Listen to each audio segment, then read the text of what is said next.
नाज़रीन कराम, इस दुनिया में जो भी आता है उसे मौत का मज़ा चखना है और कब्र की अंधेरी कोठरी में ज़रूर जाना होता है।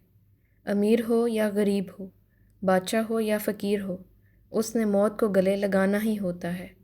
हमें मौत आनी है और हमें कब्र में जाना है, मगर अफ़सोस इस बात का है कि हम उसके लिए कोई तैयारी नहीं कर रहे। हमारे पास साथ ले जाने के लिए कुछ भी नहीं है, लेकिन हमारे पास वक्त है, तो हमें चाहिए कि हम इस दुनिया में नेकी करें, अपनी ज़िंदगी उस रास्ते पर डाल दें जिसका हमारे प्यारे नबी सल्लल्लाहु अलैहि वसल्लम ने बताया है। अल्लाह पाक हम सब को समझने और नेक अमाल करने की तौफ़ीक अता फ़रमाए।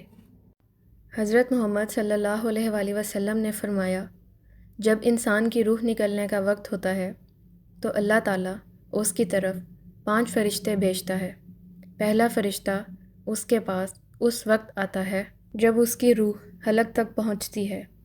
वो फरिश्ता उसे पुकार कर कहता है, ए इंसान, तेरा ताकतवर बदन कहाँ गया? आज ये